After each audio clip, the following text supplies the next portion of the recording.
మిగతా అప్డేట్స్ చూస్తే అబద్ధాల ప్రచారంలో కాంగ్రెస్ పార్టీ తల్లి లాంటిదని బీజేపీ రాష్ట్ర అధ్యక్షులు రామచంద్రరావు మండిపడ్డారు. విద్యార్థులు నిరుద్యోగులను మోసం చేస్తోందని ఆరోపించారు. ఇది ఓట్ చోరీ కాదు, రాహుల్ గాంధీ బ్రెయిన్ చోరీ అంటూ విమర్శలు గుప్పించారు.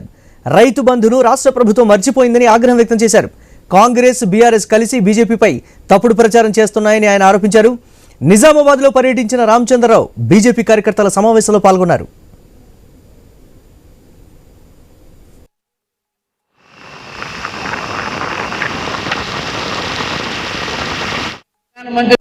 ఈరోజు రాష్ట్ర ప్రభుత్వం మీకు రైతు బంధు ఇస్తా అని చెప్పింది, కానీ రైతు బంధే బంద్ అయిపోయింది.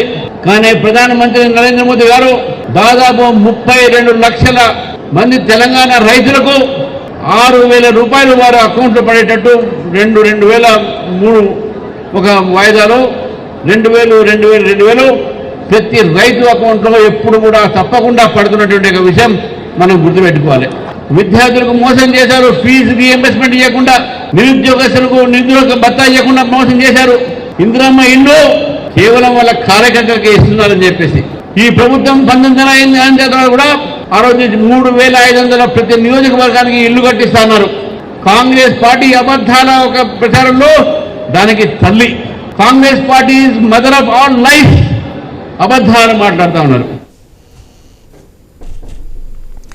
నిజామాబాద్ లో బీజేపీకి ఎదురు లేదని బీజేపీ ఎంపీ అరవింద్ అన్నారు. పార్టీలోకి కొత్త రక్తం తెచ్చే బాధ్యత కార్యకర్తలపైనే ఉందని చెప్పారు.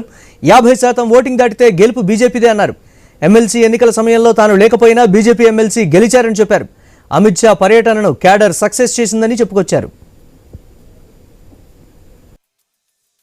జనతా పార్టీని పెంచే బాధ్యత మీది, రాష్ట్ర భారతీయ జనతా పార్టీలోకి కొత్త రక్తం తీసుకొచ్చే బాధ్యత మీది, మీరు జాయినింగ్లు పెంచే బాధ్యత మీది. ఒకసారి 50% దాటినాక అవతల పార్టీ ఏంది, క్యాండిడేట్ కూడా మనకు సంబంధం ఉండదు. అవసరంగా ఆలోచన చేయాల్సిన పని కూడా లేదు. So one of the strongest, not one of the strongest, this is the strongest BJP hold in Telangana. Anji Reddy గారు టికెట్ రాగానే టెన్షన్ ఫోన్ చేసిండు నాకు. అయినా నువ్వు వేరే అన్ని చూసుకో, నాకు పార్లమెంట్ నడుస్తున్నది, ఢిల్లీ ఎలక్షన్లు నడుస్తున్నాయి, నువ్వు ఏం ఫికర్ చేయకు, నీకు బ్రహ్మాండమైన మెజారిటీ ఇందూరు పార్లమెంట్కి వెళ్ళి వస్తుంది, నువ్వు వేరే అన్ని చూసుకో అని చెప్పిన. అమిత్ షా గారి ప్రోగ్రాము ఇక్కడ చేయడం జరిగింది. కేవలం నిజామాబాద్ కార్యకర్తలు మట్టుకే ఆ ప్రోగ్రామ్